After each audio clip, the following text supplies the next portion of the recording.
Of selfishness, page 103 of the Monument Builders. Of the two, the material parasite is psychologically healthier and closer to reality. At least he eats or wears his loot. But the only source of satisfaction open to the spiritual parasite, his only means to gain prestige, apart from giving orders and spreading terror, is the most wasteful, useless, and meaningless activity of all, the building of public monuments.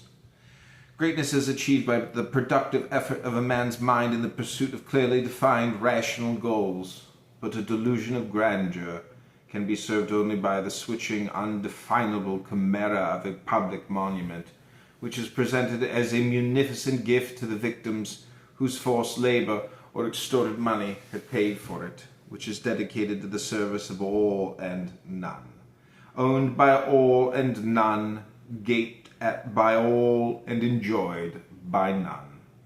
This is the ruler's only way to appease his obsession, prestige.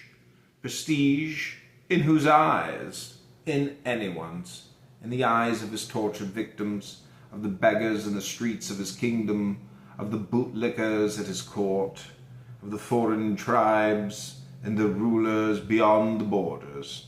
It is to impress all those eyes, the eyes of everyone and no one, that the blood of generations of subjects has been spilled and spent.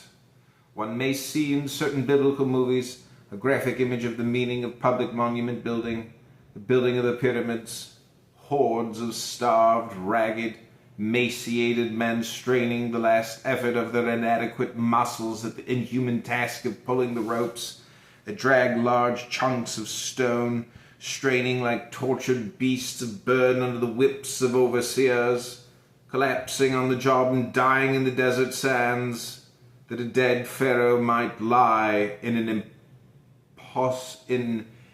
impossibly senseless structure, and thus gain eternal prestige in the eyes of the unborn of future generations. Temples and palaces are the only monuments left of mankind's early civilizations. They were created by the same means and at the same price, a price not justified by the fact that primitive peoples undoubtedly believed, while dying of starvation and exhaustion, that the prestige of their tribe, their rulers, or their gods was of value to them somehow.